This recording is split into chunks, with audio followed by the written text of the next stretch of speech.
from Enugu to Anambra, Imo, Abia, Ebonyi, and the Igbo-speaking communities in Rivers, in Kogi, in Benue, in Delta. All of them are home because all of them are Igbo land. Igbo. Whenever I land at an airport, whether in Asaba or in Enugu or the wonderfully named Chinua Achebe International Airport in Umueri, the overwhelming feeling for me is one of wholeness, an internal calm, an instinctive ancestral peace. Or so it was for many years, until recently. I am not the only Igbo person who no longer feels this instinctive wholeness, this peace. I am not the only one who reads stories from Igbo land and turns away in horror, who sees what is happening in Igbo land today and is consumed by shock, disillusionment, and a feeling dangerously close to despair. In Igbo culture, nothing is more sacred than life. In Igbo culture, a sibling must never take the life of another sibling. That is what we mean when we call a child Ndoka, Ndobisi, Ndode. The preservation of life is sacrosanct. Things Fall Apart demonstrates the central Igbo belief in the sacredness of life. Okonkwo accidentally murders a member of his community. It is truly an accident. His gun goes off during a feast, and yet his community punishes him severely. His home is destroyed and burnt, and he's banished for years. And this was an accident. Now imagine the severity of the punishment for murder in Igbo culture. Igbo culture abhors the taking of innocent life. And yet, today, we hear grotesquely inhumane stories of people murdered in ritual practices for money. And it is important to note that the victims of this recent upsurge of barbarism are mostly women. It is not just infuriating, but it is mentally disorienting to even contemplate that in 21st century Igbo land, women are considered expendable ingredients in the blighted act of evil rituals. Igbo women who historically have been strong, have been valued. Igbo women like the Omu, whose boats led expeditions in pre-colonial times. Igbo women like the female king in Enugu-Ezike. Igbo women who participated in the Aba Women's Riot in 1920, Women's Rebellion in 1929. Igbo women who through centuries have traded and shown initiative, and now we are reducing women to victims of money rituals. Igbo, what is happening to us?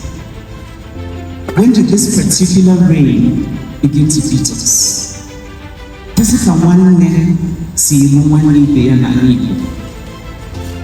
When we hear of Igbo people randomly murdering other Igbo people, the instinct is disbelief. Are these stories true? They cannot be true.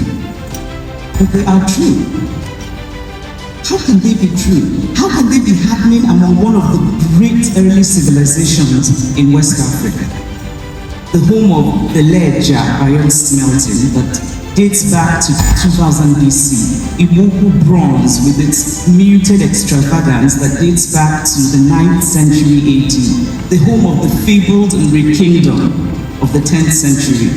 How can this be happening among the people traditionally known for greatness and for achievement and for hard work? How can this happen among Igbo people who have long been known for the interesting dualism at the center of their culture, one of individualism on one hand and the other of a communal ethic? Igbo people who are known for gathering together to help one another.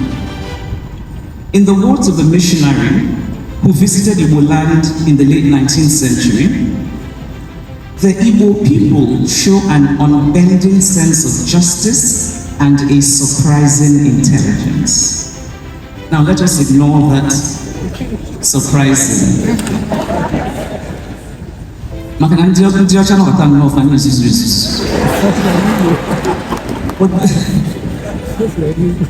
But the larger point is that Igbo people have long been known for greatness. And yet today Igbo land is in disarray.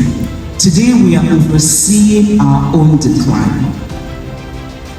There are of course the smaller desecrations that we have wrought on ourselves in the past 30, 40 years, one of which concerns the Igbo language.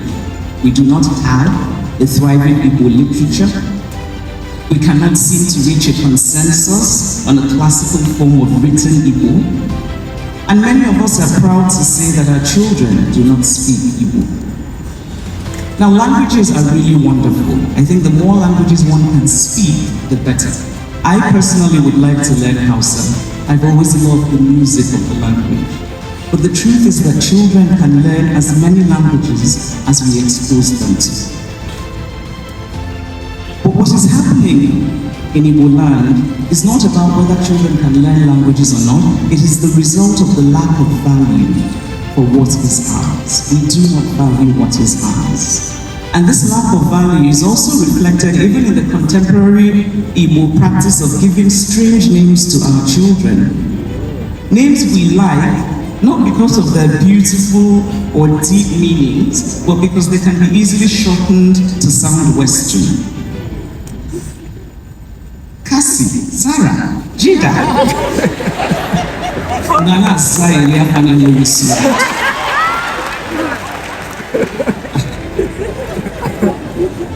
If any of you have those names, I won't blame you, it's your parents I blame.